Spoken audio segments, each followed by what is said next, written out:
What's up? What's up? How we doing? There's Wade. How's Wade doing? Doing well. How about you, buddy? Good, good. Happy to be here. Happy Wednesday to you. You too. All right. Well, we got a few people joining us from YouTube Live. Got a handful of people jumping on the Zoom call still. If you want to join us on the Zoom call, that's the best way to interact. Of course, if you're on our YouTube channel watching this live, you can interact via the chat. We'll be answering any questions you have. But if you're on Zoom, you can come off mute. You can interact, and we'd love to hear from you. So, looks like we got Michael Walker here. Welcome, Michael. How are you? Doing good, buddy. Good to see you. Good to see you, Old Faithful. I can always rely on you and Wade being here. I appreciate that.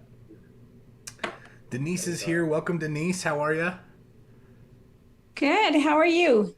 Good. Happy to have you here. We're going to be talking about some tax strategies today. Sorry, I'm congested. Our family has COVID right now, so I'm doing the best out of all of us. Maeli's flat on her back. She won't be joining us tonight, but she sends love and best wishes to all of you. We've got Tara here. Tara, I'm told that you're Maeli's special guest tonight. How are you? Welcome to the call. You're really nice. I'm sorry that you guys aren't feeling well, but thank you for having me. Absolutely. We're happy to have you here. And I'm told you have a few questions. So we're going to do a little training on some taxes, Okay. and then we're opening Perfect. up to questions and answers. You know, part of the reason we do this call is to answer real estate investing questions. So we'll be doing that towards the end. So stick You're around. awesome. You get to be first. All right, Tara? Oh, awesome. Thanks. Yeah, you got it. And then Brent's here. Brent Clark, how are you? Welcome, welcome. Connecting to audio. That's all right. Just say hi when you're here. Oh, Phil and Ashley are joining. Phil and Sam, what's up? Welcome, welcome. Okay, guys, we have some awesome stuff for you today. People are going to keep joining as we're going, but we got a full class today. So I think we're going, the full hour and a half, the full 90 minutes today. So it's tax season. And part of that is, yay, we get to give Uncle Sam a big chunk of our money that we earned, right? Who's all excited about that? So, I get hit up a lot by people who are interested in kind of the wealthy mindset and kind of transitioning from, I'm tired of being an employee. I'm tired of, doing things the way that we were taught to do them in public education. I want to figure out what the heck it is that the wealthy are doing, and I want to start doing things that way. And taxes always come up. Now, I want to share. I've got a little. Let's see. I want to share a little slideshow here. Let me bring this up on my screen. Give me just a second here to share this with you guys. Because a picture's worth 1,000 words, right? I mean, come on. So, thank you for your patience.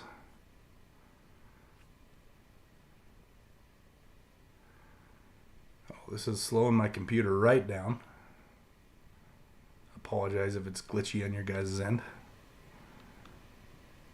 Okay, let's see this. All right.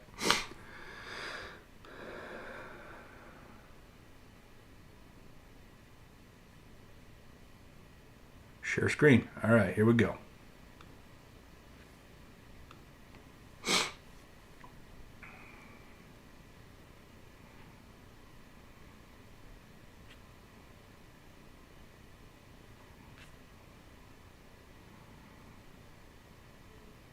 Come on. Should be going right. Sorry about the technical difficulties here. Taxing my computer quite a bit trying to do this.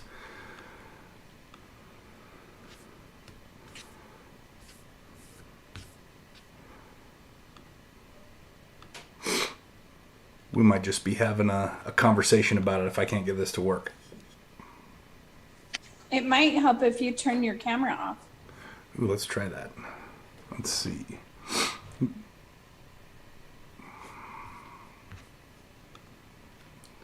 Pick up a little bit of bandwidth. That's a good call.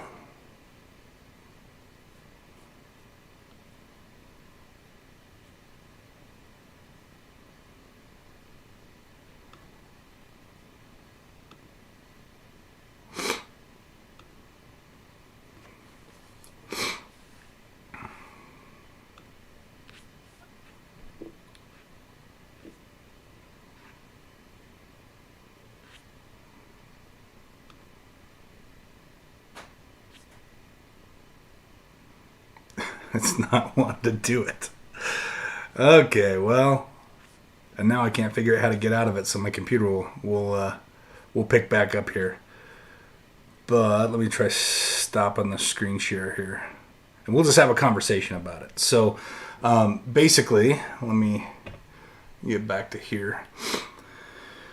So basically, let's run a hypothetical scenario here. So let's say that you make $100,000 a year, right? And if you make $100,000 a year, the first thing that comes out, if you were a W-2 employee, which by the way, we are all taught in public education. If you're like me, you went to public education when you were young. We were all taught one way to make money. We were taught, go to school, get good grades so you can get a good job so that you can go to college, right? Or, excuse me, get good grades so you can go to college so you can get a good job, right? And that's how you're going to make money. So that if you're employed, then you're a W-2 tax, right? Tax form.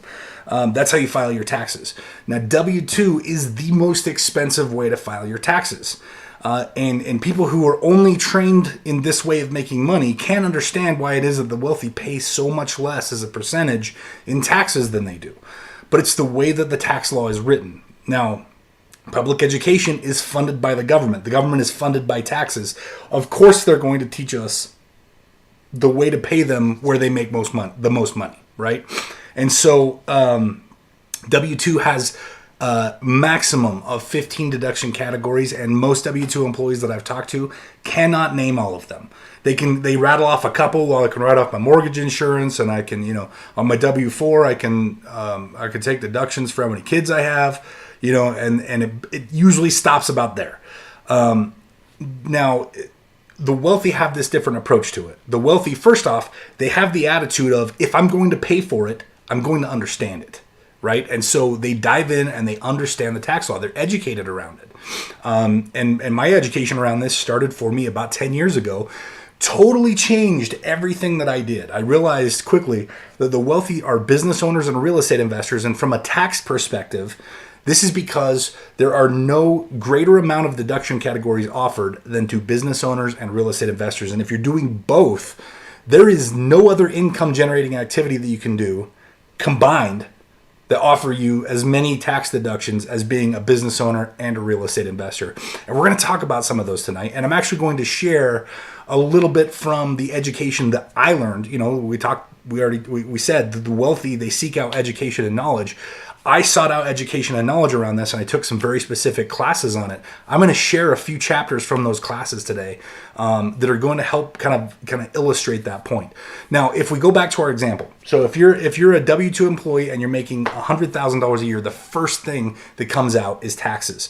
This is how bad it is. The W-2 is the only way you can pay taxes whereby the government gets paid first. They do that withholdings thing, right? It's because you don't have any other deductions you're going to be taking, right? It's like a standard deduction that you take. So they can just take their money first, and they do. By doing that, they usually take roughly 30 to 33%, right? So if you make $100,000, 30 grand's coming right off the top. That goes to taxes. You're left with $70,000. Now, if you have a family and you're paying for, if you got kids, you're paying for, a mortgage, you're paying for your home, you're paying for a couple of cars, you're paying for school supplies and for groceries and for, soccer practice and all those things, and cell phones and all the things, right? And let's say that bill comes to $70,000. Well, if you make $100,000, the government takes 30 and you're spending 70, what's left over is zero, right? Now, let's put that into the perspective of being a business owner. Let's say you make the same amount of money as a business owner, right? But instead of being a W-2, you're actually doing the things that the tax code incentivizes, right? If the government just wanted to tax everybody at 30 to 33%, the tax code would be this long. It would say everybody gets taxed at 30 to 33%, right? But it's tens of thousands of pages. The government uses the tax code to, in a way, control us, the citizens, right? To incentivize us, right? It's to encourage us to do certain things. The government will give you a tax break on things that it doesn't want to do. Like, for example, if you provide jobs for people and if you provide housing for people, the government doesn't want to do that stuff, so they'll incentivize you to do it in the form of tax deductions. So if we start behaving that way and we start acting like a business owner and a real estate investor, then we get to file taxes like a business owner and real estate investor. Now, business owners and real estate investors don't pay taxes first like W-2 employees do. They get to take deductible expenses first. So a business owner that makes $100,000, just like our W-2 employee, first gets to go out and start taking deductible expenses. So he or she gets to use that $100,000, right? So here's the other nice thing is we have a whole lot of other deduction categories that open to us. As a W-2 employee, and I'll invite you to come off mute and just answer these questions. As a W-2 employee, do you get to write off your cell phone? No. You do not get to write off your cell phone as a W-2 employee. But as a business owner, are you going to do some business on your cell phone? Absolutely you are, right? So you get to take that as a deduction. Now, are you going to use your home to do work out of? Absolutely. You're going to do some work home sometimes. I mean, during the COVID years, right, we did all of our work from home. That's a tax deduction. Are you going to use your car for business? Absolutely you are. At least a little bit, right? So whatever percentage of that you use, you can write up to 100% of your car off. Now, what about writing off the kids? Do you know you could write off your kids? Isn't that awesome? I live in Utah. For some people, that's hundreds of thousands of dollars worth of deductions, right? That's crazy. But so you can write up to $12,000 off per kid that's under the age of 18 that's dependent on your taxes. That's a lot of tax savings. There's big families here, right? So as long as they work in your business, we're going to talk a little bit more about this. I'm going to have Mark Kohler explain it to you because I'm not an accountant. I'm definitely not your accountant. I'm not a licensed accountant at all. This is just stuff that I've learned over the years that I've been applying and I've been really successful with, and I want to share with you.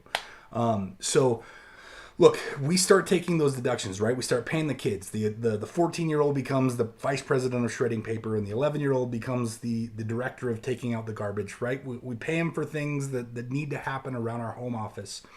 And now all of a sudden we have, the kids start helping out around the house. They start paying for some of the bills. They start buying grocery. They definitely start paying for their own soccer practice and volleyball practice and their own school clothes and things that we couldn't normally write off as a tax deduction. We can now funnel through the kids and pay with pre-tax dollars. So now if we're using these types of strategies, I just use this as a broad stroke example, right? We're going to dive in a little bit further, but just using this as a broad stroke example. If we're using these types of strategies to take as many deductions as possible, we've spent about $70,000, same lifestyle as the W-2 employee example we used, and we write it off, right? We write off, let's call it $70,000. Well, what's left over? We have $30,000 left over. That's called our adjusted gross income. So that's what business owners and real estate investors get taxed on. So they start with their gross income. That was $100,000. Then they subtract deductible expenses, right? And that can vary based on who you are and what you do. But in this example, it was $70,000. It was our whole lifestyle, right? So we subtract our deductible expenses. $30,000 is left over. And that $30,000, we then, that's our adjusted gross income, our AGI. That is what the government charges business owners for taxes. So adjusted gross income. So if they charge 30 to 33%, let's call it $10,000 goes to taxes. What's left over? $20,000, right? So if we behave like employee mindset individuals, we get taxed like employee mindset individuals. If we behave like wealthy mindset individuals, we get taxed like the wealthy, and more money's left over for us to go. And the government knows smart individuals who are already doing these activities will probably use that extra money to continue to do those activities. You're going to continue to provide housing for people. You're going to continue to provide jobs for people so that the government doesn't have to, right? So, and that just means, look, $20,000 left over in your pocket. If you're smart with it, if you're out buying assets, it's just going to mean more money in your pocket next year, right? So that's a very broad stroke and kind of an introduction to the idea of paying taxes like the wealthy, right? So I want to dive in a little bit. Does anybody, up to this point, does anybody have questions on deductions or thoughts around deductions that they want to talk about? We're going to dive here in the next section. We're going to dive in a little bit, and we're going to listen to Mark Kohler. Hopefully, if my computer will let me, we're going to listen to Mark Kohler, and he's going to tell us a little bit more about that hiring your kids, and then we're gonna listen to a little bit of Mark Kohler on what we can do with potential rental properties. Now, whether you're looking right now at, hey, I have some rental properties and I need to understand how I can maximize my tax deductions with rental properties, or it's I want rental properties down the road, and I need to understand like how to set those up. Either way, this is going to be hugely important for you. And look, if you're on this call and you're like, I have zero interest in having rental properties, you're probably wasting your time tonight. So just saying, I'm giving you an out right now. If you're not interested in rental properties whatsoever, you're in the wrong place. But we're going to talk about tax advantages to that. There is no greater tax shelter, legal, moral, and ethical tax shelter that I know of than a rental property, albeit a single family rental property, a large commercial rental property, whatever it is, a long-term buy and hold rental property. There's no greater tax deduction. And we're going to listen to Mark Kohler tonight to explain to us exactly why. Now, Mark is an accountant and he is a tax attorney. He's both of those things. We're gonna hear what he has to say. However, let's dive in a little bit. Any questions to this point? That example I gave, I know that it was very broad stroke. It was intended to be very basic to kind of set the stage. Anybody have any confusion on that or want to talk a little bit about that before we dive into the next section?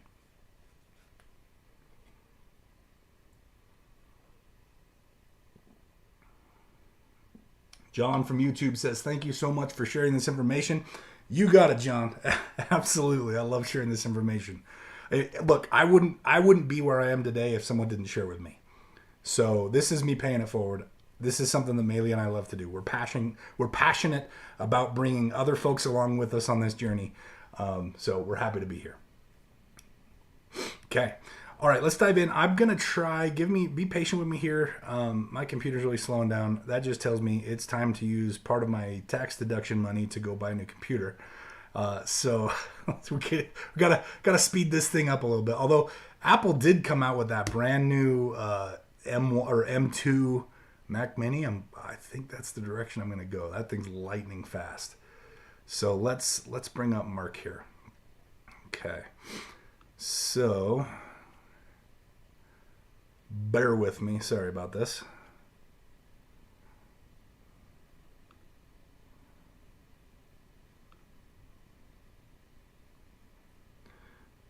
I think part of it is that I'm trying to run a Zoom call and stream to YouTube at the same time, so it's just making it super slow. I think I got this though. Here we go.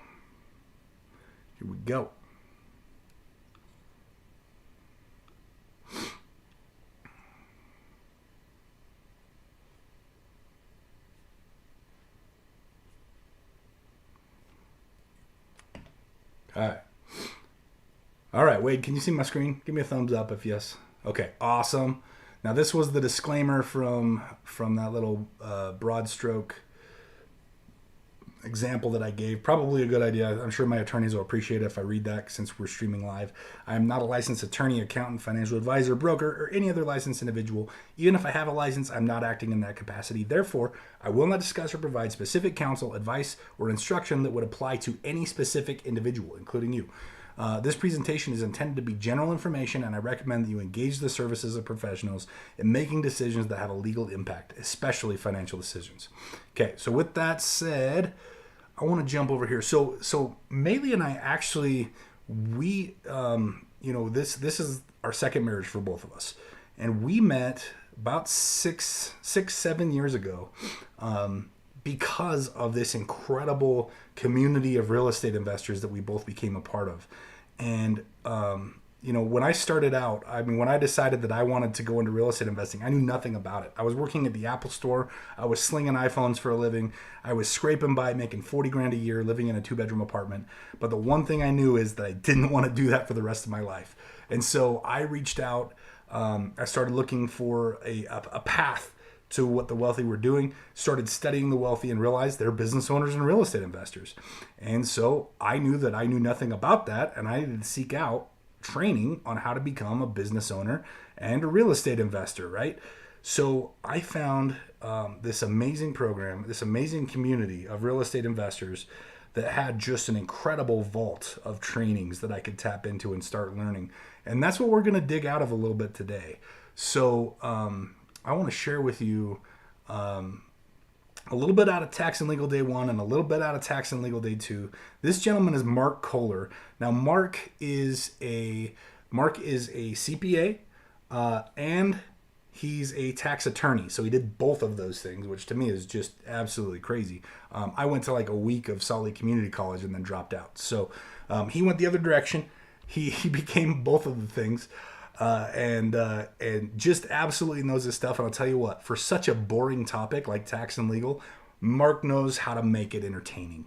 And you're going to see exactly what I'm talking about. So we're going to dive into a little bit of this training. And I just want to share with you some of the things that, guys, this is where I learned everything we're talking about today. This is where I learned it from. So I want to share with you, let's dive into kind of the family on payroll, some of that stuff, and let's start talking about some of that. So let's start back here.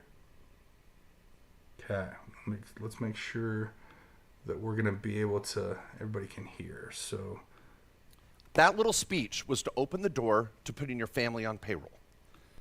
Yes, I want you to save taxes. Quit giving your family money. And many of you have seen me do this before. We pay taxes and give our kids money. You don't get a write-off for that. It's a gift. It's not income to them, but you don't get a write-off. Put your kids on the payroll and take a write-off. Well, Mark, they don't help in the business. Well, you bet they will. They don't get paid till they do. They're going to be on the board of directors, board of advisors. They're going to help you with social media. They're going to build your website. They're going to go check on the rental property. Buy rentals where your kids live. Start selling a product or a service as a family. Start a family business. Pass on this education to your grandchildren with a business that brings you together.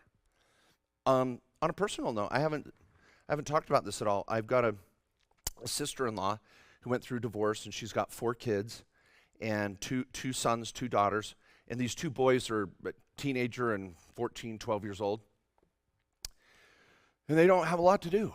And they're playing video games 10 hours freaking a day. And you're right. And so I've been trying to spend time with them, and they need that experience. And their father's a great guy, but he doesn't live locally and all that stuff. But so I've got them both fired up, starting businesses, and they want to do stuff on YouTube. I'm like, let's do it. And all of a sudden they're like, hold it. This adult, a male role model, cares about what I'm doing, and we're going to start a business together, and I'm going to make money, and I can use YouTube. I mean, I get texts from, when are you coming over? What can we do? You know, I could spend half my day every day being a mentor to these kids, and it changed their lives. And we're just not saving taxes. We're creating incubators that we can bring our family into and have a huge impact in their lives. And you may think, why, I freaking missed the boat with my own kids. It's never too late. You may have a 30-something-year-old that just doesn't get how to have a bank account that's not negative. And you're like, let's work together. Let's figure this out. And you don't have a tool to do that with. There's no tool in the toolbox. How do I do that? Small business. That's your tool. I just gave you a tool to mentor someone in your family that needs it. I have a father-in-law, manages 2 of my rentals. Loves it. Has nothing really else to do generally except plan his garden for the next year and do this and that. Loves to go kick the butt of my tenants. Get those garbages out! You know, he's like, you know, oh man, you hate those little neighbor old men property managers if you're a college student. You know, like he's all over. Where's he at? Okay, he's coming around the corner. You know, anyway, and I can compensate him. Your parents don't want handouts. How many of you in this room are taking care of a older parent? You know, maybe. Why not engage them in a business together? Make them feel useful again. Get them involved. They've learned something in their life. They're amazing. Our parents have so much to share with us. Let's get them involved in the business and help them get more money. They don't want handouts. They want to earn it. I dream of ways to get my kids to make money. I'm like, okay, I could have them do more QuickBooks. I could have them do, I'm dreaming up jobs for them. Now the older they get, they're like, Dad, I really don't have to do that. Oh, yes, you do. You know. So anyway, so this is this topic. This is family. And some of you may be thinking I'm beating this to death, but I've got to. It's that important. I'm going to help my children or my family become self-reliant. That's a 1-week workshop, right? And we're spending 10, 15 minutes on it. Teach small business ownership skills. How many of us wish our parents would have taught us about a small business? And luckily, my dad did, and that's why I'm a geek when it comes to this. And my mom, they were great. Anyway, I could start telling stories again. Okay, instill the concept of a job well done. Someone asked, Mark, you got to tell the Maeli story. And so I'm going to tell my Maeli story, which some of you may see me done live before on a Saturday, but teaching my daughter she doesn't get paid until she does a job. Whoa, does that sound like, that's torture? I'm a bad parent. No, you don't get the money till you do the work. But I'm going to the mall right now. I need the money now. I'll do it later. Have you ever heard these words come out of the mouth of a family member? I'll come home and do the dishes later. I just need the money now. Do those dishes ever get done? No. I'm living this. I'm with you. All right, save money in the business without having to hire outside help. Sometimes you can save a lot of money making it a family business. And I've got just story after story we could share there. And then teach them how to do a hard day's work, if you're lucky. It's tough nowadays. You know, the days of the family farm, the family business are going away further and further. This digital age, kids on video games. I can barely go on a drive with these two boys, these two nephews of mine. When they get in the car, they know they can't play video games on their phone. I'm going to talk to them. I have to communicate? You know what I'm saying, am I right? All right. So here's my employee of the month. This was Maeli here, right here, employee of the month. This is where, and I've kept that little piece of paper in that box of, remember, you know, I got an award for this or a ribbon for this. I keep that in the box. That says employee of the month on the wall. Maeli's 6 years old.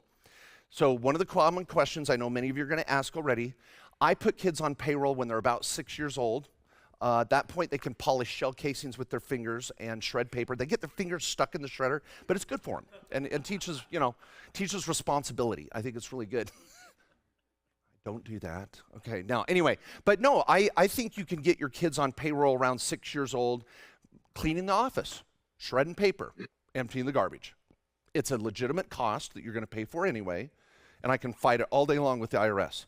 By the way, first comment, I have never, listen, those at home, I have never had in 20 years a client audited for having their kids on payroll. Never. I haven't even heard of a CPA that has had an audit because the family was on the payroll. Because that's what family business is about. You don't think some New York City deli is paying the kids that come to the deli after school and work in the deli slicing bread? I've got a family farm in Idaho where they're growing potatoes. The kids work on it all summer long. Is that not a legitimate write-off? I've got families in San Diego, and they're going by the rental property to mow the lawn or pick up trash. They're at home office in Phoenix, Arizona, shredding paper and stuffing envelopes. Teenagers that are designing websites for their parents as their school project. I mean, we've got to think outside the box here, but we can do it. Now, some people say, well, Mark, I'm an artist. And, you know, my kids are under age 6, and I'm going to write them off as a model. It's always hard because I say, well, let me see a picture of your kid. Oh, no, that's not going to cut it. No, I would not do that. That would be very rude. I would not. I'm like, don't bring your kid to the audit. No. Your kid's not Miley Cyrus. I hate to tell you, it ain't happening. So anyway, but I do have some clients that use the modeling expense, and I want to repeat this live and recorded because this gets abused. If you have a business that has a product or project or something that relates to children, let's think pediatrician, let's think dentist that has children as a customer? Are you going to have maybe artwork and pictures on your website and other things that a picture of your child would make sense? I'm cool. I have an artist in Maui, great guy, does world-class art. He's used his children as models in artwork that he actually sells. Modeling fee. Pay the kids, let them pay for private school. I just got a write-off for private school. Let your kids pay for their own expenses. My Molly, who's now 16, it was 10 years ago, now 16, I keep this picture because it's just so special. This is when they were nice. This is when they loved me. This is when they'd run up and hug me and talk to me. Those days are gone. Teenage girls, it's just like, okay, anyway, but this is, where was I going? What did I say right before that? Anybody? Oh, let them pay their own expenses. Molly has her own debit card, and we're going to go through the procedure here. But I just, again, want you so excited and sold on this, and then we'll get into the practicalities. Molly has her own debit card, and if she's got to buy school lunch, she uses her debit card. This last weekend, now at age 16, she's had a winter dance. And I thought, oh, that's cool. I'll give her $100. That's fair for shoes and dress and nails and all that. Was that cut it, ladies? No, it's like I was buying a car, you know. I was like, freaking. So I need to go get my hair done, and I need nails, and my roots are growing out, and the sky's falling. I'm like, it's a dance, for crying out loud. I've got to order 3 shoes because I don't know which ones are going to, I promise. And then this dress, it's got to be modest. I can't find it. Do not go. Oh, my gosh. When I came home it's like 2 weeks ago, I'm like, here's the debit card. Let her pay for her dress. And then mom and daughter start trying to find modest dresses. I was out of there. I mean, I literally went and got a hotel for 3 days because, right, moms? Have you ever had to have that fight? You can't wear that. What the hell? You're not wearing cleavage at 14. Whatever, right? You moms, right? Moms, come on, give me some affirmations, right? It was nuts, the fights. But I got a write-off. She paid for her own dress. Instead of me paying taxes at my effective rate, remember my effective rate, I took a write-off, paid Molly. Molly bought her own dress. I paid no tax. She didn't even pay taxes because she's under a certain age. So let's get into it. So there's my employee of the month. This is when Molly opened her bank account. I love this picture too. Wells Fargo gave her a little horse, and they gave her a tour of the vault. This is a great opportunity for some of you to take that niece or nephew or grandchild or child of your own and take them down and open their first bank account.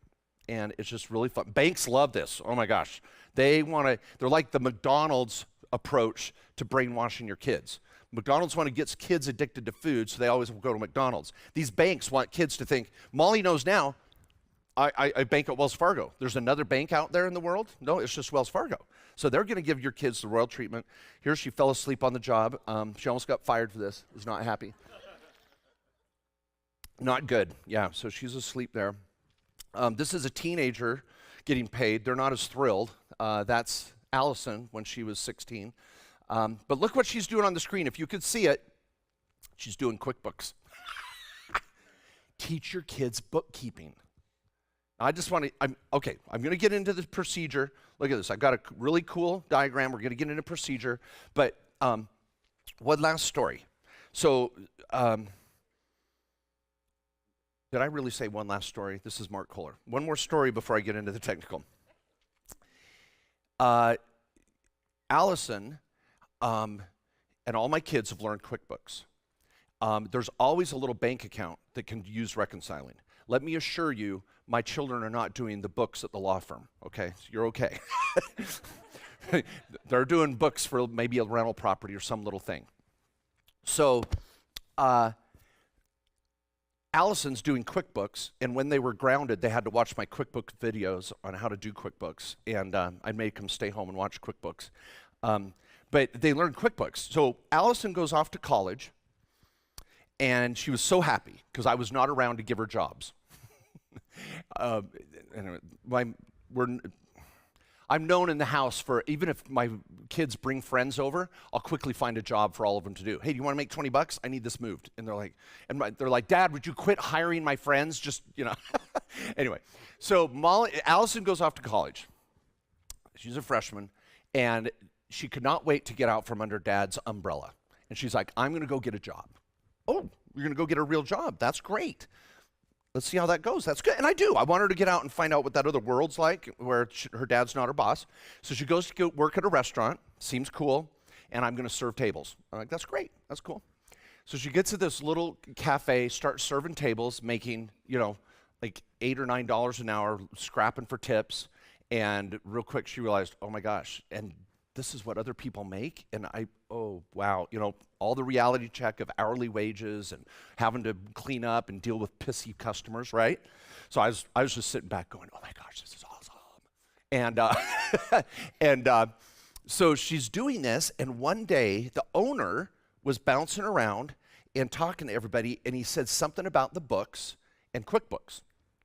And Allison was like, yeah, I know QuickBooks, and she's been doing, my dad's made me learn it over the years. And the guy's like, whoa, you know QuickBooks?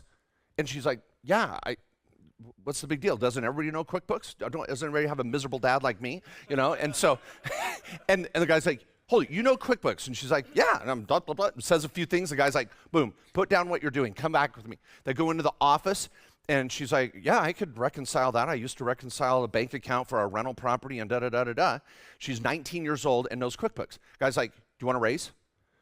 Got a $5 an hour raise to sit there and start doing QuickBooks, and got off the front end. And she was like, whoa, you mean this helps? This really, right? And it was like, oh my gosh, I got a phone call. Dad, oh my gosh, you're amazing. I'm like, hold on, let me record this. Okay, I'm like, start. Okay, start again. What'd you say? Okay. Is this Allison? Are you on drugs? I told you don't do drugs, Anyway, so you're going to really pass on skills that can really help so many people. Okay, so now I said if any of you do not have children, never want children, don't even know anyone under age 18, you can go to the bathroom right now and take a break, but here we go.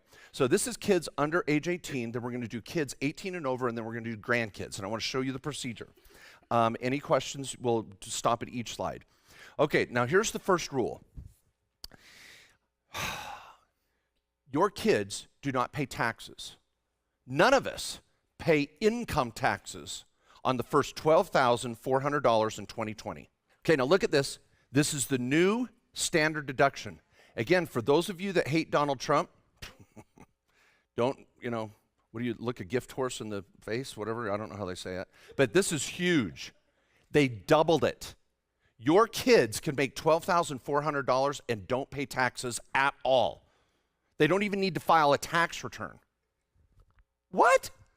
That's the new rule. So number one, when you pay your kids under age 18, they don't even have to file a tax return on the first $12,400. The rule. Number two, when you pay your own children, now if you have stepchildren living in the house, your stepmom, stepdad, and they're all under the roof and you're their dependents, whatever the case is,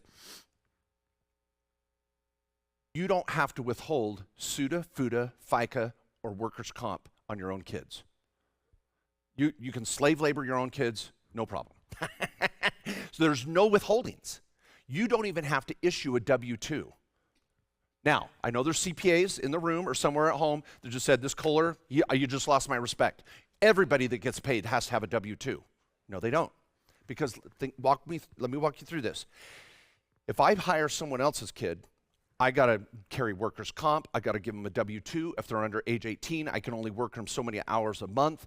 McDonald's can only hire part-time kids to work so many hours. They can't work after certain hours. There's all sorts of labor laws that protect children from predatory employers, right?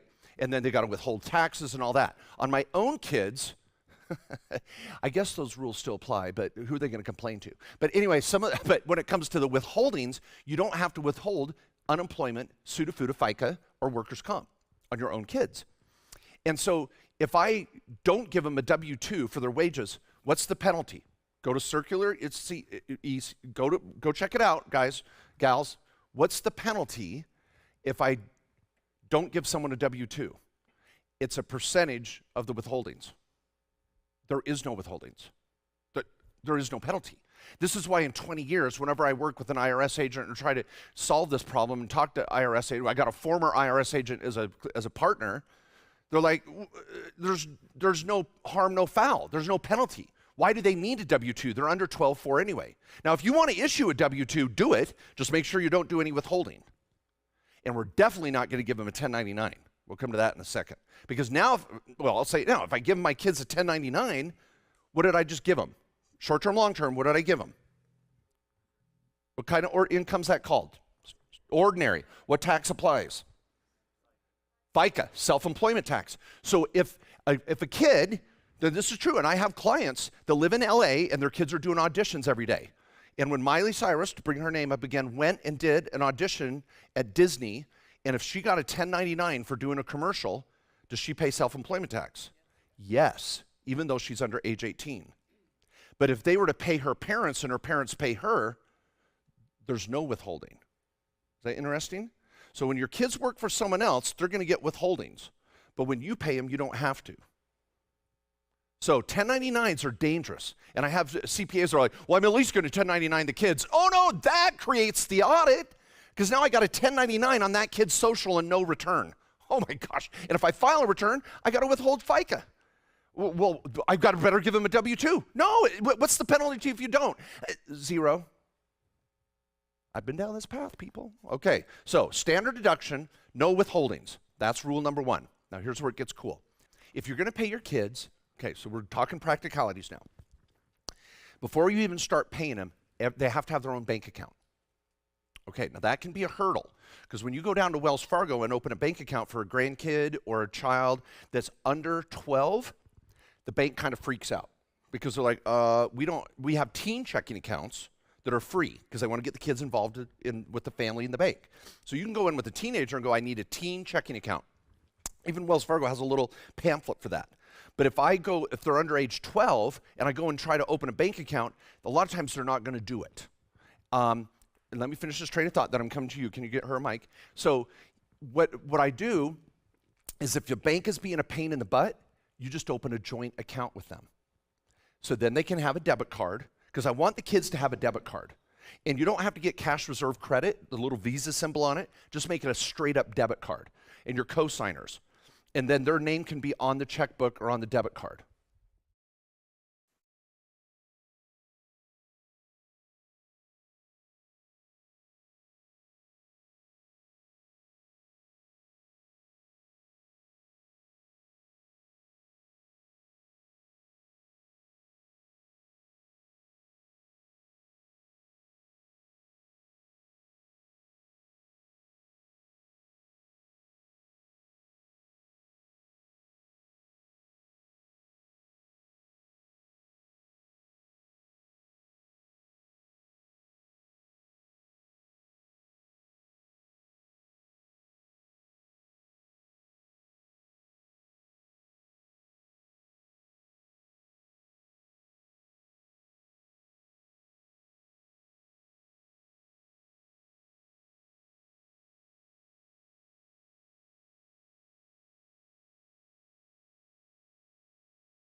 Well, you don't have to worry about withholdings, right?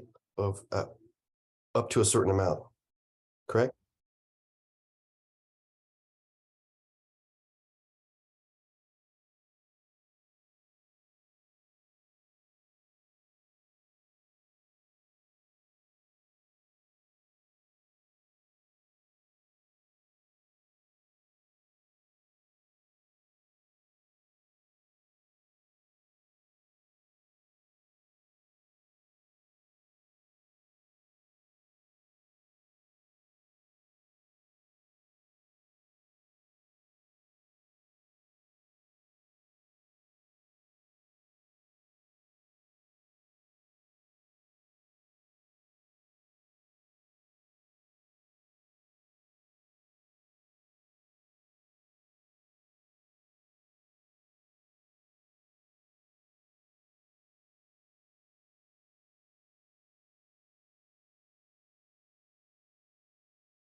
I like the fact that you can actually use your family to bring them into the business, like my parents, and they can help manage your property. So that removes the stress and also provides the tax credit.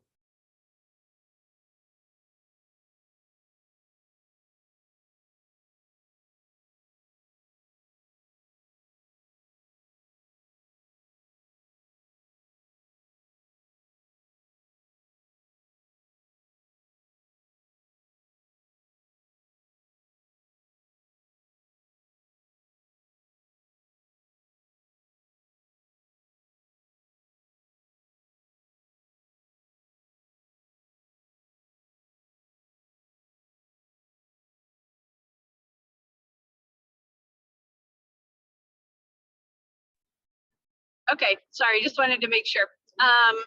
So something that I've noticed with my kids is that it gets them familiar with money. We talk about money. We live in a society where it's like it's taboo to talk about money, and I am not raising my kids that way. Like, we talk about money. My son, when he was in second grade, he went up to his teacher and he asked her how much she made a year, because we always talk about the teachers and how much they, how underpaid they are because they do so much for our kids.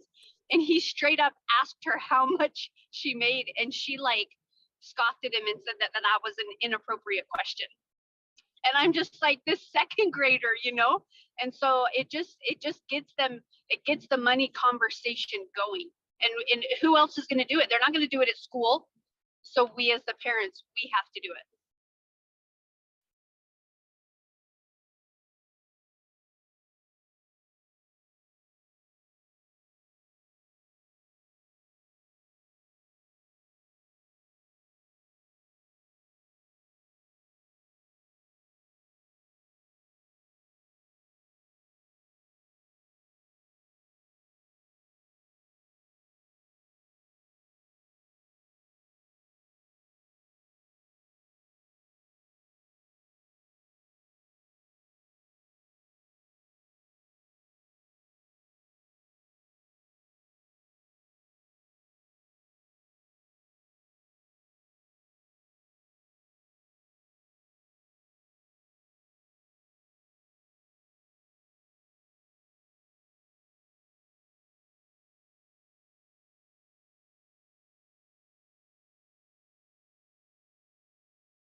Off mute for my YouTube people.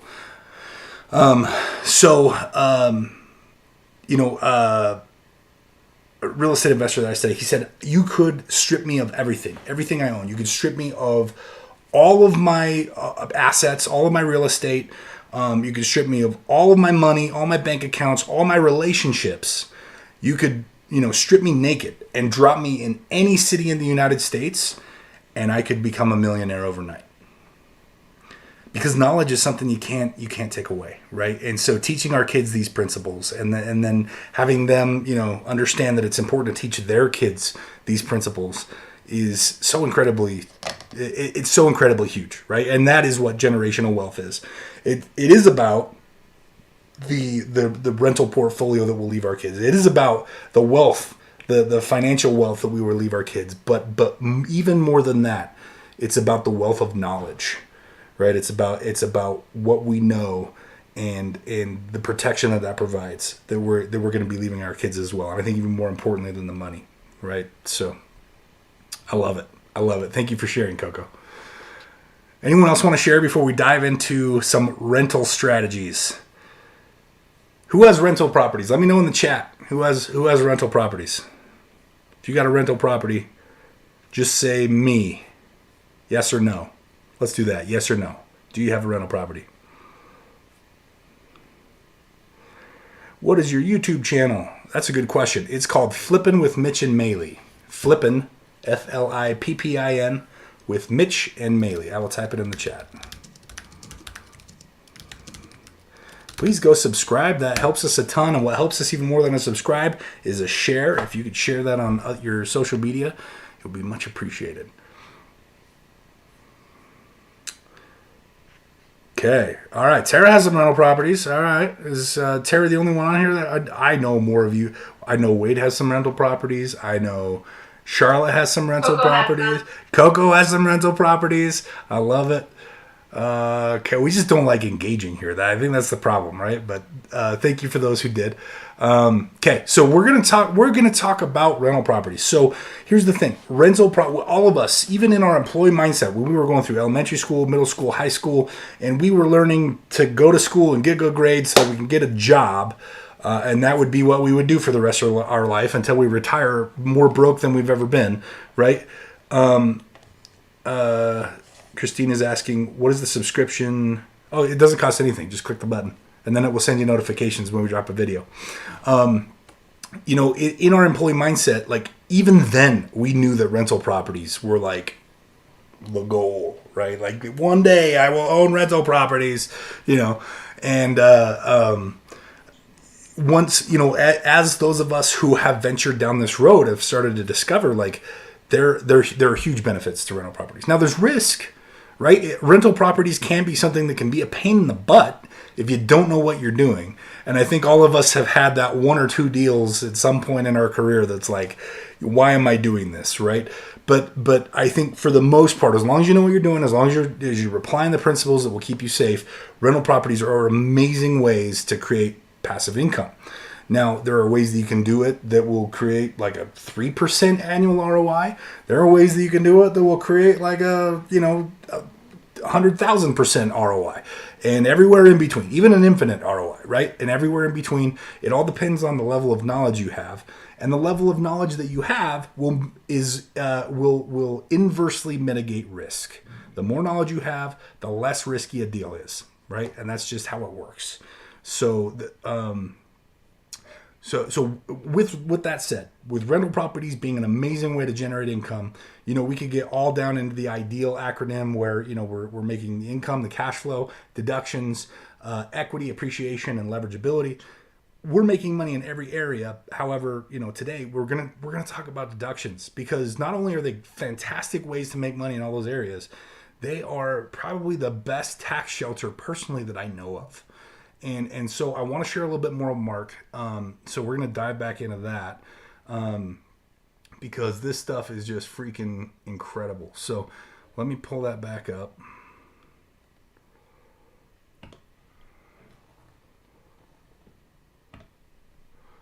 Okay, so can you guys see my screen? Wade, give me a thumbs up if you can see the screen. Okay, cool. Thank you. Alrighty, so let's dive back in here. So this was Tax and Legal Day 1. This was Chapter 29, Family on Payroll, out of 34 chapters. Amazing class, just absolutely incredible the amount of stuff that I've learned from that. But we are going to dive into, got a chat here. What we got?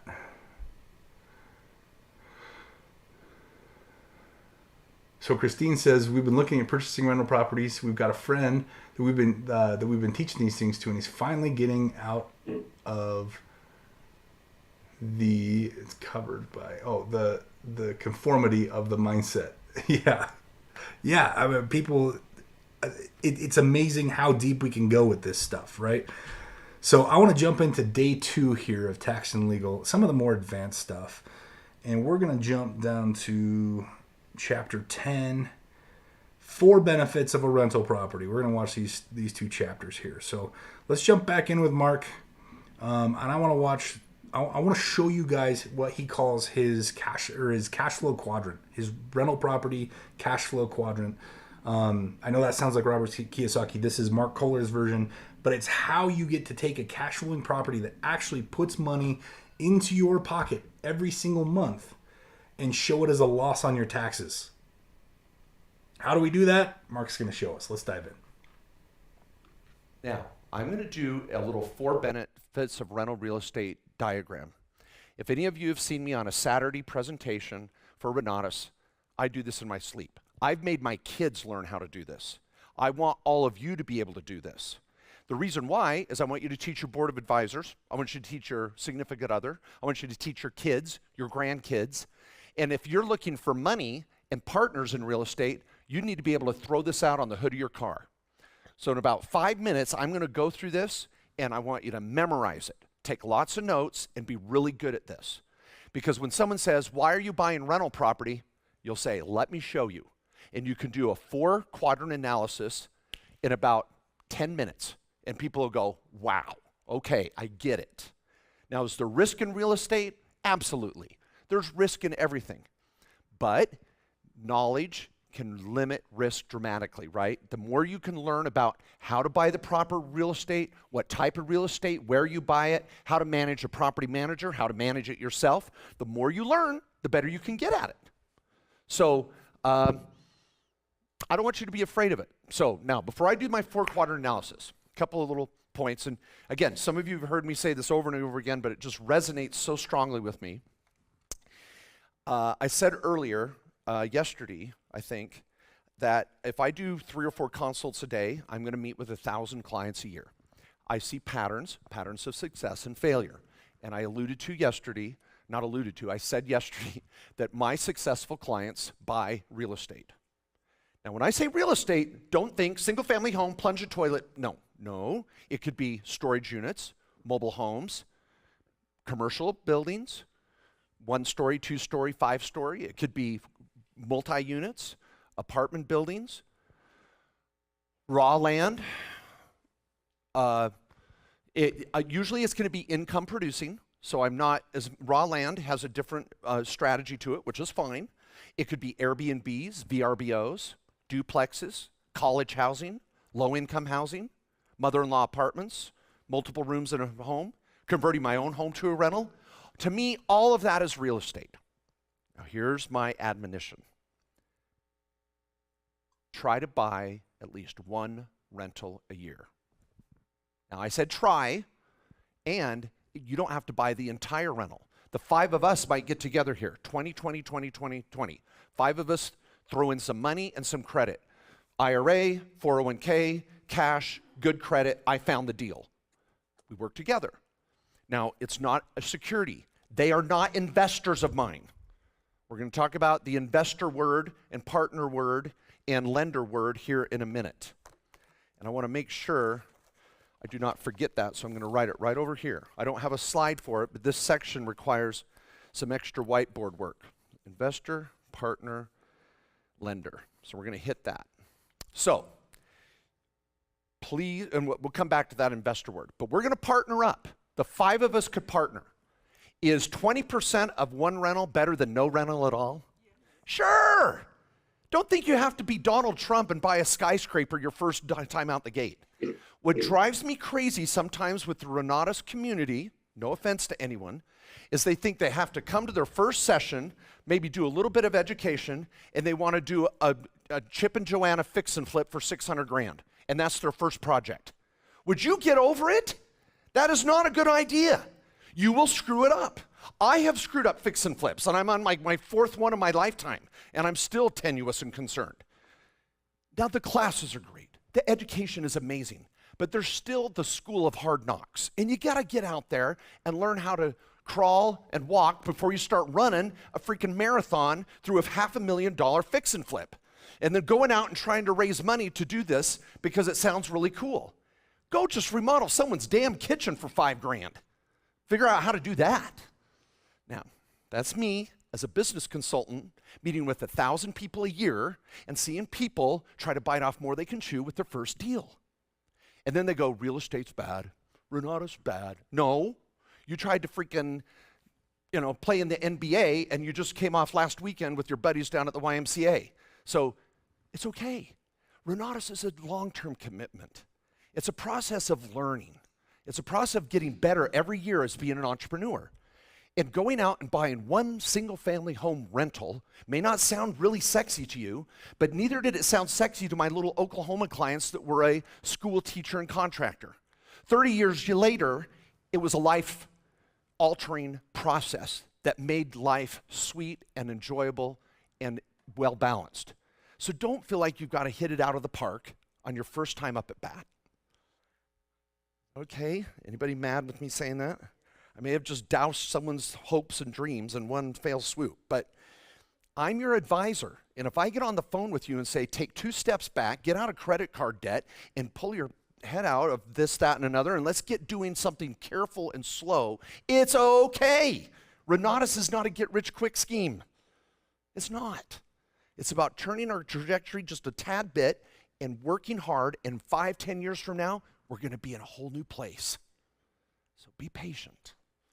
Now, that's why I say this, because as soon as I try to give you a speech on real estate, some people think, oh, yeah, this is too risky and this is too not. I think it's too risky to do nothing at all. Seriously. And by the way, 5 rentals is a lot less riskier than 1, right? I have 1 rental. I'm praying my tenant pays the rent and they don't trash it. I've got 5 rentals that cash flow. All right. Oh man, everybody paid their rent this month. Woohoo! Oh, I got 1 bad problem. Okay, I'm going to fix that. I'm going to learn from it.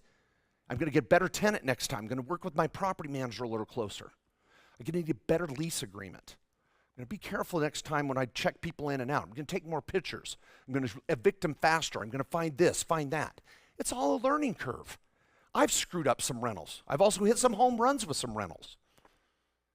So when you screw one up, don't think the world is over and that life's upon you and the sky's falling. It's okay. Boy, Mark, what did I have for lunch? I'm like, oh, on you guys. Any thoughts or questions on that? Anybody? Can I hear an amen from anyone? Amen. Woo! Okay, you're okay with that? Okay. All right. So, my successful clients have some sort of real estate. Oh, and then there's the Chris Alban speech I always give. And I apologize if you've heard me say it 50 times. I love Chris Alban. Which class does he still teach here, Christian? Creative acquisitions, real estate red flags, and deals of the decade. Okay, not real estate red flags. All 3, okay. Real estate red flags, da-da-da. He comes on my radio show once a year and teaches 5 ways to buy a rental property with bad credit and no cash. Fun little thing. Chris,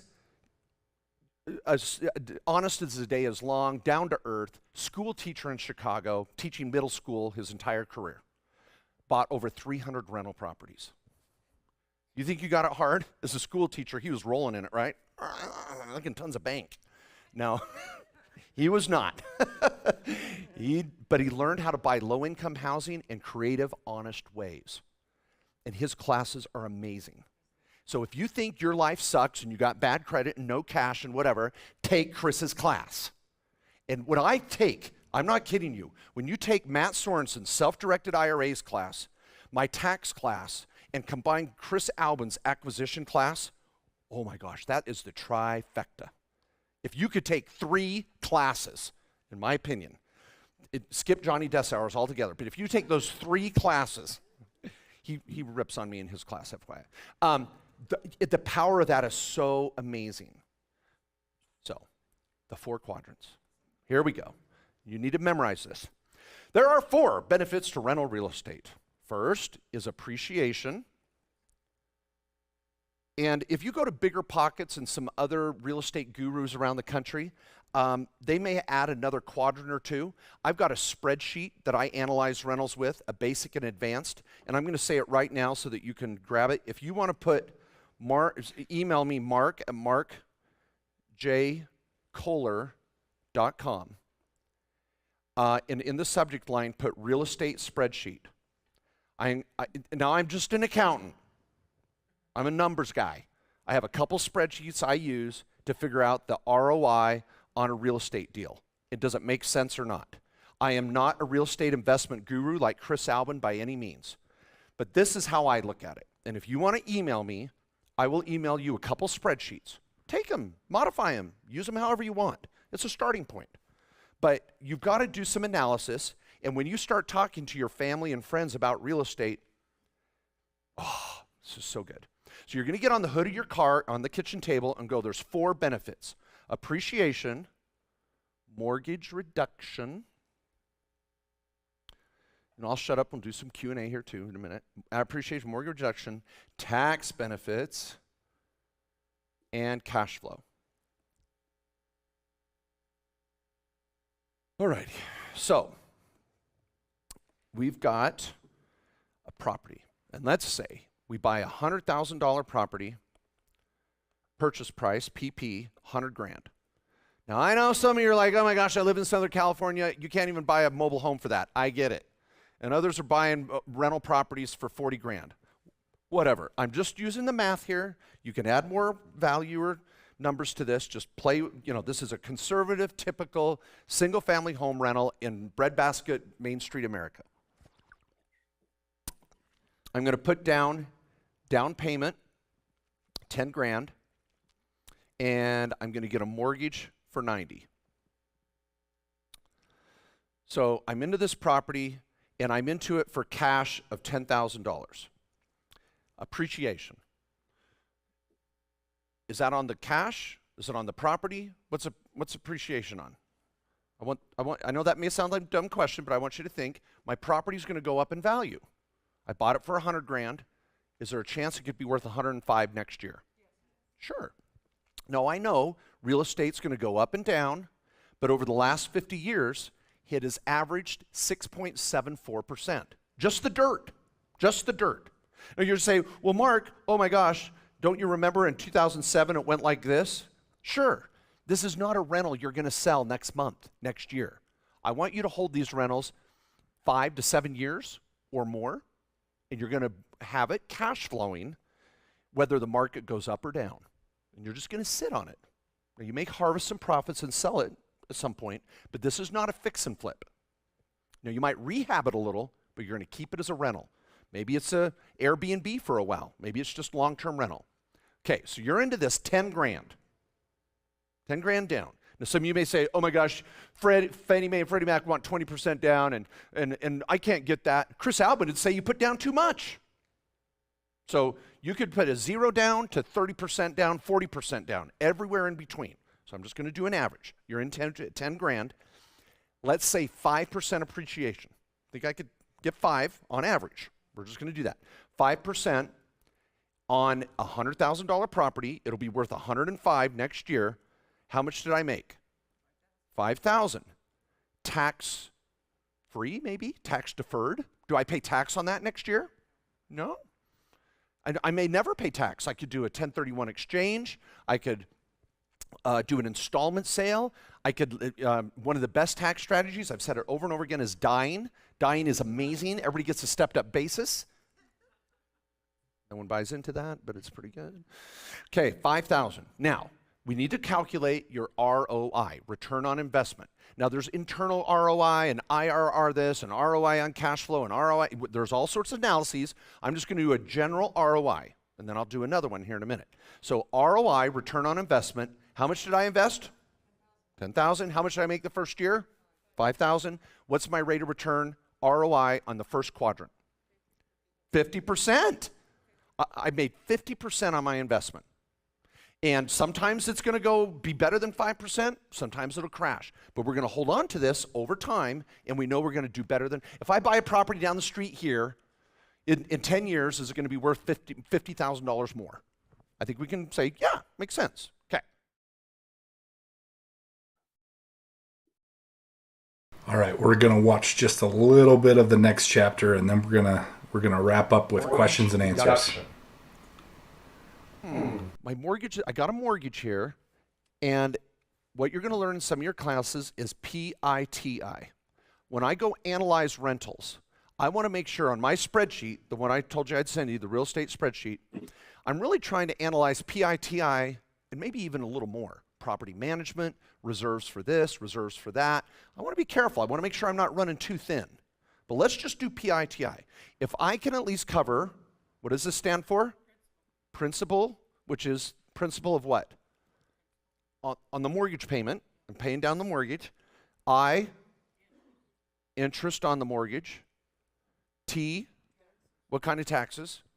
Property taxes. And I, insurance. That's the insurance on the property. Now, if I can at least get enough rent to cover PITI, a lot of people say that's break even. I can at least break even on that. Now, I'd probably want more than that because I want to have, again, some reserves.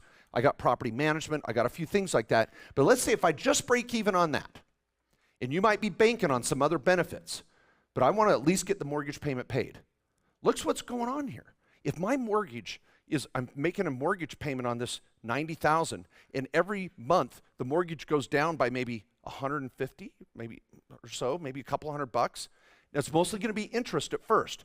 But look what happens. The mortgage is going down. The property's going up in value. I didn't put any more money in. Didn't put any more money in, and the property is building equity. So if the mortgage goes down by, let's just say 150 a month, maybe 2,000 a year, the mortgage, goes down by 2,000. That's a rate of return. I built more equity and I didn't put any more money in. Who's paying the mortgage for you? The tenant. The tenant's paying the mortgage for you. So look at the mortgage goes down by 2,000. I invested 10. What's my ROI in this quadrant? 20%. So I made 20% on my money. Okay, so I've got 50, 20. All right. Tax benefits. The sexy part. Now, I wish I could write off the mortgage interest, but I didn't pay for it. The tenant paid the mortgage interest. So does the tenant get the write-off? No. Who gets the write-off? Hold it. I get to write off the mortgage interest even though the tenant paid for it?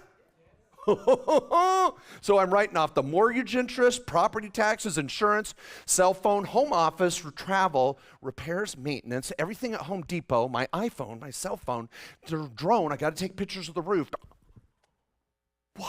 All those tax strategies, Mark, we were talking about 6 hours ago, those are a write-off? You bet you are. This is a business. I own a rental property. I'm not just writing off interest, property tax, and insurance. You would be shocked.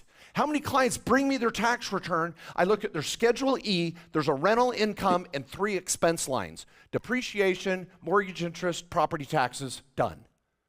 I'm like, did you ever go to Wendy's and get a hamburger when you drove by this place? Yeah. Why isn't it on there?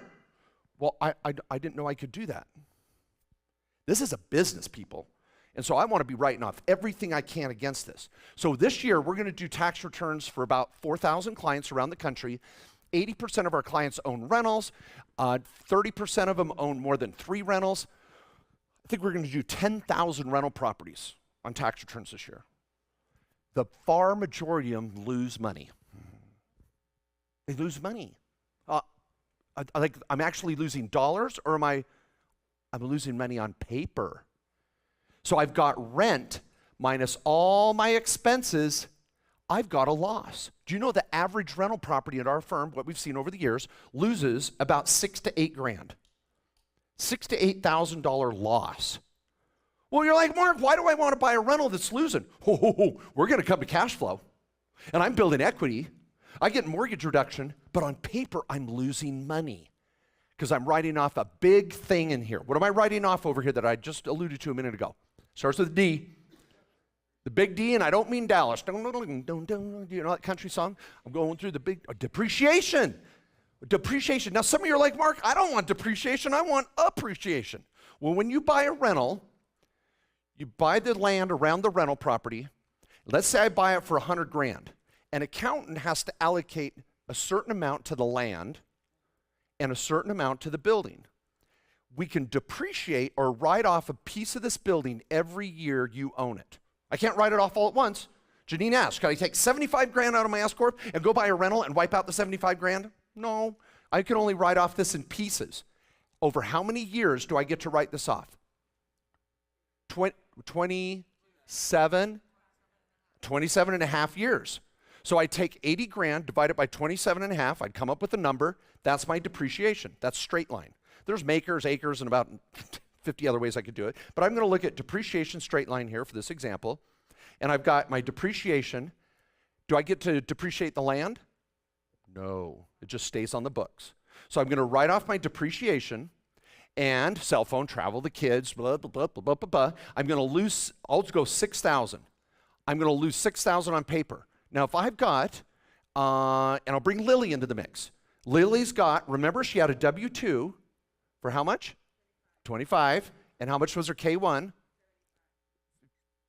50. And she had AGI of 75. That was our little example that we had with Lily, right? And she paid FICA on the 25. All right, cool. We saved some money. Now, she said I might pay my kid 15 and she got down to the 35. That was right. But let's just say she's got 75. Lily goes out and buys a rental property. It loses $6,000 on paper. Oh my word. I just dropped her AGI down to 69. Now, she's only paying taxes on 69,000. Now, if she was in an effective rate of 25%, 25% savings, times 6,000, I was going to do 30%, get some easier math, humor me, 25 Fed, 5 state, 30%. So you want to do a 30% effective rate in this example. It'll make it easier on the kitchen counter. 30% times $6,000 is $2,000. Lily buys a rental, she pays $2,000 less in taxes. Isn't that crazy? She bought a rental with $10,000 and she gets a $6,000 write-off and she saved $2,000 in taxes. Okay, what's my ROI? Well, I invested 10, I made 2, that's a 20% ROI.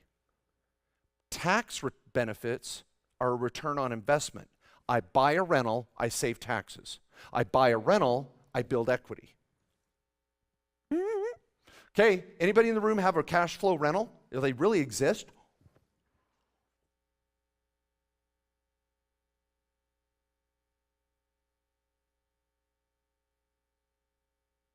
Okay, so a question in the group, I'll repeat it. She said, can I do more write-offs in advance?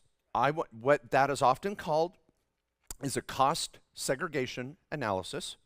And I can take this building and say, well, instead of 27 and a half, I'm going to write off the sprinkler system in 5. I'm going to write off all the carpet in 3. I'm going to write off the blinds in 2. I'm going to write, and you kind of split it up in pieces.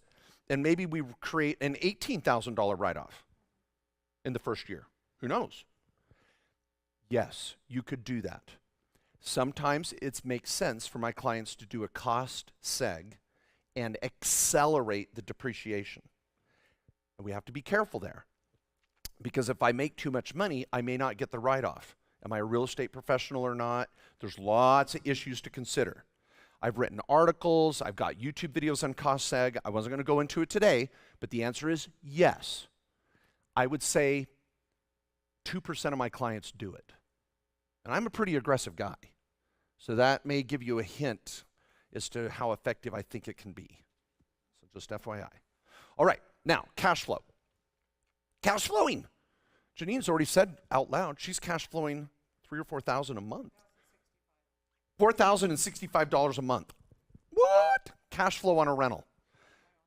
It's her own house she lives in. She's pretty public about it. I love it. So pretty cool. Thanks for sharing that. Let me finish this cash flow and then I'll take that question. So let's say I cash flow and I'm going to just be totally conservative, totally in this example. Let's say I just cash flow $100 a month. Times 12, I'll even round it down, $1,000 a month. $1,000 a year, $1,000 a year in cash flow. Do you pay tax on that cash flow? In this example, would you pay tax on that cash flow? No. Oh my gosh, call the IRS police. You don't get to, well, you don't have to claim this as income? No. Rentals produce tax-free cash flow. I pay tax on rent minus expenses. I call those personal conversion expenses. Something I should have brought up earlier today. I've got my AGI. I'm going to take personal expenses to go visit grandma and now write them off above the line to visit my rental. I call it personal conversion expenses. So all of a sudden, I'm writing off crap I would have never been able to write off because I bought a rental where grandma lives. I have my college student live in a rental at college that I own or we own together. $1,000 a year. Guys, did we learn anything? What do you think? Is this good stuff? That's pretty awesome, right? Yeah, I mean, Coco, I know you're well versed on this stuff. This is good stuff, right? Sorry, Phil, go ahead. Sorry. So it's kind of complicated too if you're not paying 100% attention to it. So yeah, I mean, it can be complicated, but this is why it's so important to learn this stuff, right? I mean, we have to be able to get through this stuff. And I shared, I mean, there's so much here. Just narrowing it down, I shared out of 100 chapters just in those two classes by Mark. I shared 2.5 chapters, right? So obviously, there's more that we didn't, that you kind of build upon. It's precept upon precept, line upon line kind of thing. There's more there, but this stuff is absolutely incredible. And this is why I say that rental properties are one of the most lucrative tax shelters you can have, is because of that tax quadrant that Mark just shared. So absolutely incredible stuff. Let's open up to questions. Let's start with questions specific to the stuff we've talked about today, and then we're going to go into general questions. And let's see, Tara is first in line for the general questions. So let's start with questions on this stuff. If anybody has questions on this stuff, let's dive into it, and then we're going to go into general questions. Anybody have questions or comments or thoughts on what Mark shared with us today? Hey, it's Dave here. Hey, Dave. Just a question. So he was talking about applying this personal conversion expense. So if you have a rental property, you're not applying all of those expenses just to that rental property. I mean, it has to be somewhat applicable. No, so right? Well, so what he's referring to here, personal conversion expenses, and I love that he's given it a name, right? Is he's saying, look, if your family likes going to Disneyland every year, buy a rental in Anaheim. Then the flight to Anaheim, fly to Anaheim, rent a car, go drive past the rental, check on it, take some pictures so that you can prove you were there, eat some food because you got to eat food while you're there, right? We have to survive, and then go to Disneyland, right? And while you're there, you're in Disneyland. Hey, maybe in Disneyland we sit down at a park bench and we have a quick board of directors meeting with my board of directors, who's myself, Maeli, and my 2 kids, right? And then when we leave, we go mow the lawn and take out the garbage can. So what we've done is instead of taking a family vacation, now we knew we're going to Disneyland every year, so we bought a rental there so that we can convert those personal expenses into expenses that now the purpose of the trip is we're going to check on the rental. Are we going to do all the things we would have done anyway? Yes, but the purpose of the trip now, from a tax perspective, was we're going to check on this rental. So now we've converted all those personal expenses to business expenses because we own real estate where we travel. And that's why he's saying, like, own a rental property in your in-laws neighborhood. Then if you got to go fly and see your mother-in-law, you're at least writing it off, right? Like, so we get to convert those things. So that's what he's referring to. Does that answer your question? Yeah, so your cell phone, I don't know if you can take 100% of that cell phone expense against the your rental property. Not necessarily, but you can take a portion of it. And if you have enough portions of the cell phone pie split out between operating your normal business and you can get to a point where you're writing off 100% of your cell phone. So it's not necessarily, I'm not writing off my entire cell phone against that one property. I'm not writing off my entire car against that one property. However, if I've got enough of that spread out, eventually those things become write-offs entirely. So it starts off small and we grow. Yes, Denise, how are you? It seemed like a video I watched recently said that you need to spend at least half of your time, like if you do go on a trip there, that you need to spend about half of your time regarding your business. Is that, I don't know if that's true or not. What have you learned about that? Your accountant's going to be able to help you with that. Where this becomes important is if you've got a W-2 job and you're running a business on the side and you're trying to start to take some of those deductions, there's going to be a balance, and there's going to be something that is going to be ethical, a balance that will be ethical for you to take. And really, that's where it's important to have those conversations with your accountant, because it's so subjective to you. However, if you are at a point where real estate now is your full-time gig, and you own your own business and you're doing real estate full-time, and right, but I'm saying, like, let's pretend I have a rental property in St. George. I drive down there, I check on it, but then I spent 4 days and I only looked at my rental property for like 30 minutes. Yeah. It was my understanding you can't write off that entire trip unless you're spending about half of the time. This is a good question. So there's a 3-day, 4-hour rule. And don't quote me on this because I'm not an accountant, but I did learn this in Mark's class. So, and correct me if I'm wrong here, because I totally could be off base. But from how I understand, if you spend 4 hours in the day that you're there for your business activity, right? 4 hours, you can write off that whole day. And then you can write off the day of travel after and the day of travel before. Right? So now, if we expand that, and let's say we're doing business 3 days, right?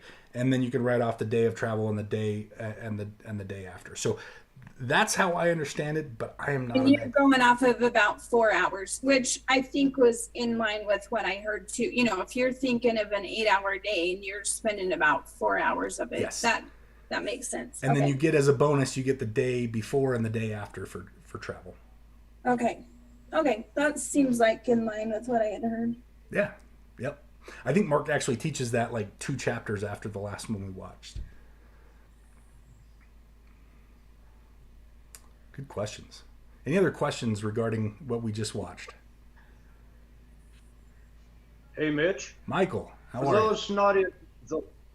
For those not in Renatus, you can go to Mark Kohler's YouTube channel and get all sorts of information there. And then he does a podcast with his business partner. And those 2 guys are pretty hilarious. Yeah, it's good stuff. It is good stuff.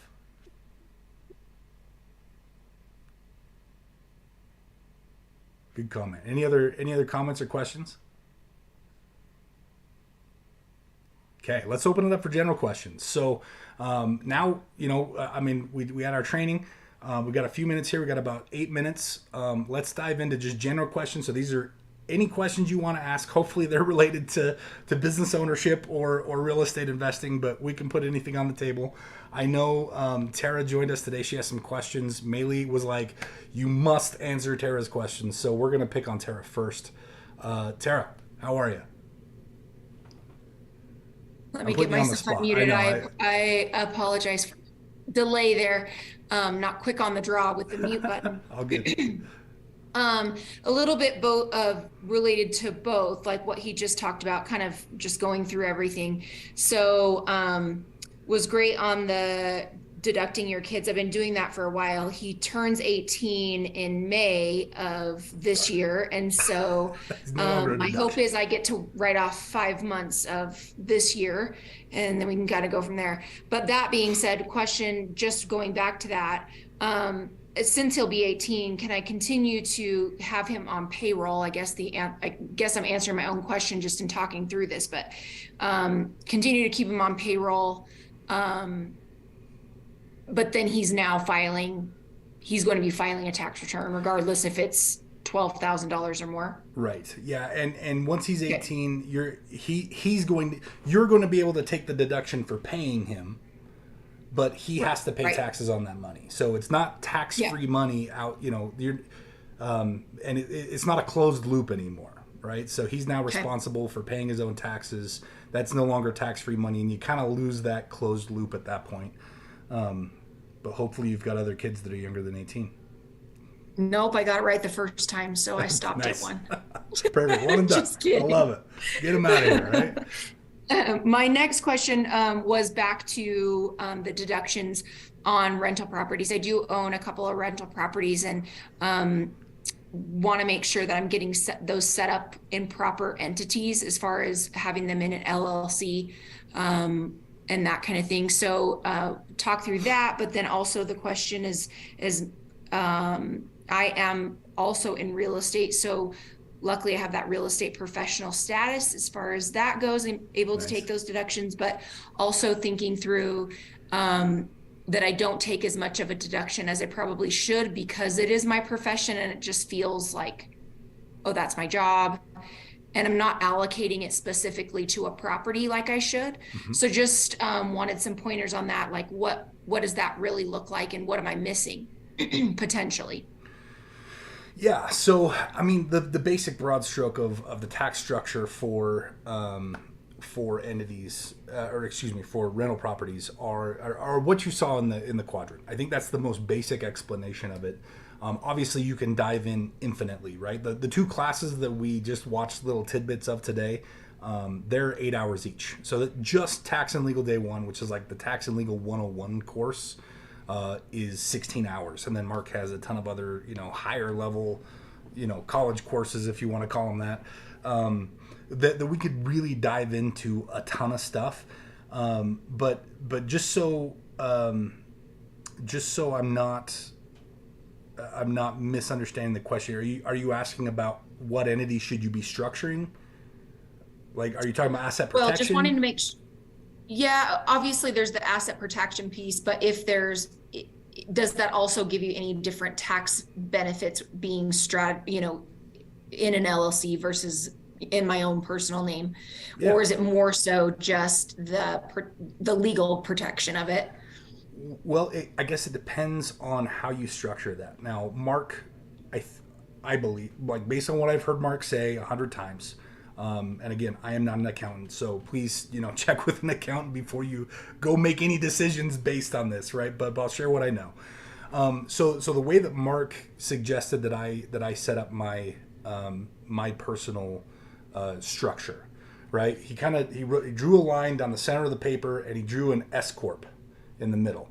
And an S corp is my main business that everything kind of flows into and that pays me. I'm on the payroll for the S corp, right?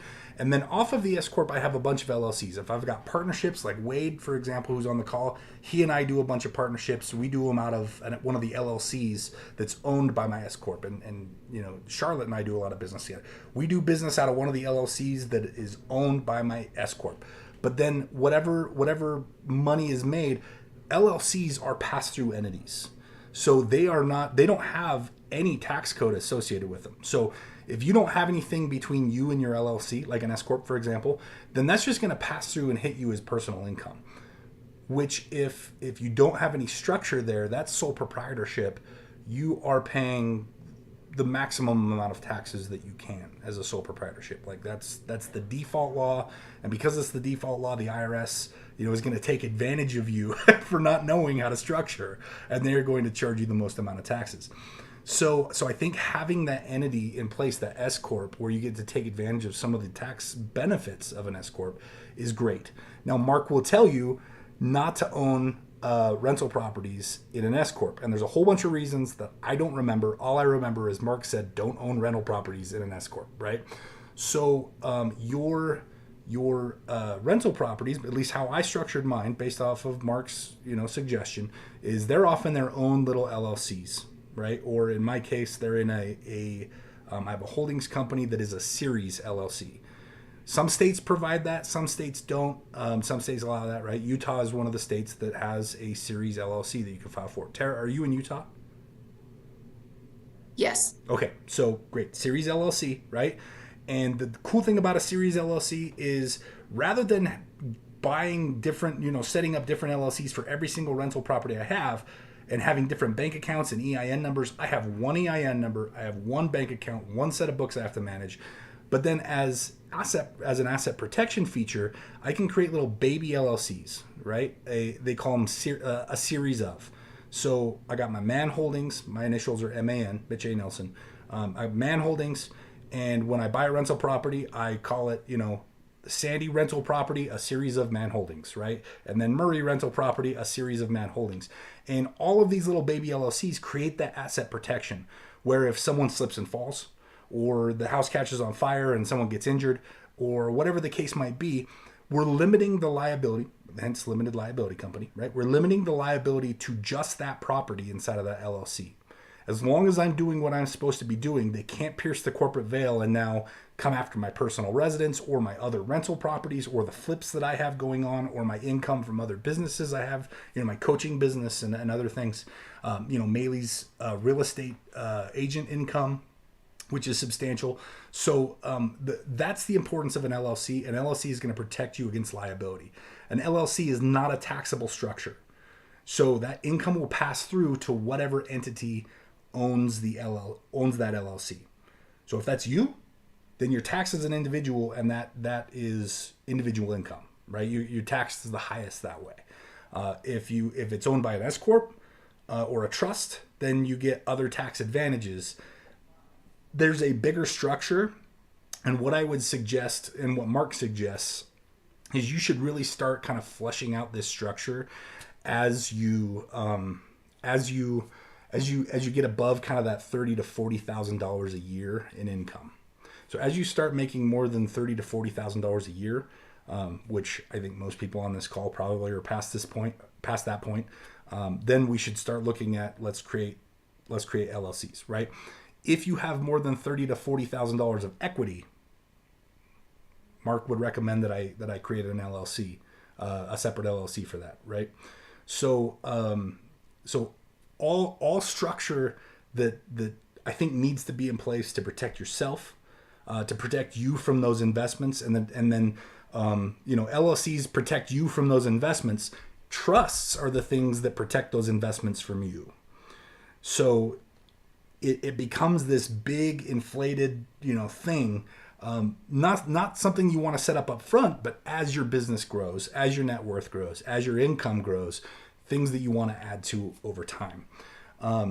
That's about as basic as I can get with it. And Tara, you and I probably need to sit down and have a longer conversation about it, because it is important. It is important to your business. Well, I appreciate it, and sorry I took up so much time, y'all. Don't be sorry. That's what this call is for. This call is so that we can ask questions. Did you have any other questions, Tara?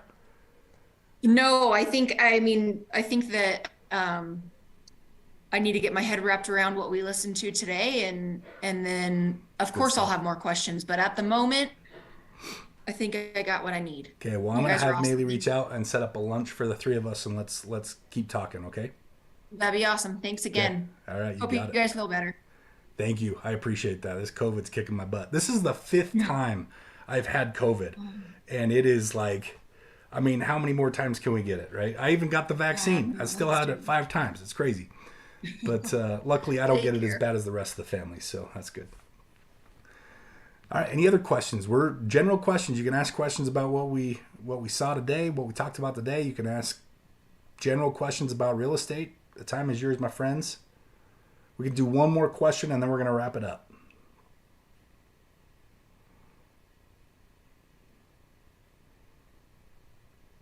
Going once, going twice. All right, guys. I hope this was enjoyable. I thought, what a better time. We're approaching tax season. April 15th is around the corner, right? And so let's talk taxes, right? And no better person to incorporate into talking taxes than the man, the myth, the legend himself, Mark Kohler, right? So, and a lot of you, I love, some of you are involved in Renatus with me. Some of you aren't. But everybody seems to know Mark, and it's because he is just absolutely the guy when it comes to tax and legal. So, and he makes such a boring topic so entertaining. It's awesome. Dave, did you have Hey, hey, comment? Mitch. Yeah. No, I got a quick notification, this afternoon on my computer that Mark was coming on live, and he does those like once a week. Yeah. And he was talking about protecting, money in your bank accounts and that kind of stuff. He's got a lot more hair now than he had before. I know it. Holy cow, Mark! When I saw him, I hadn't seen you for a while, but I remember him looking like he did in that Renatus video. So, what's his deal?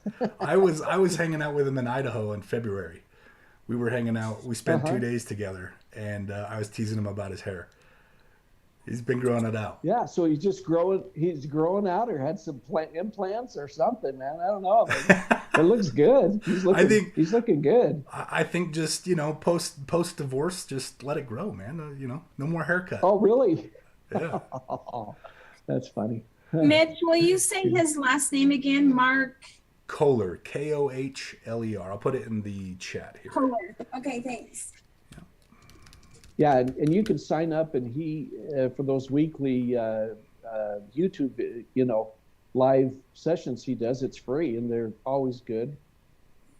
Yep. You just have to be able to not be, in the middle of something that you can all of a sudden jump away and, click live, and you're on.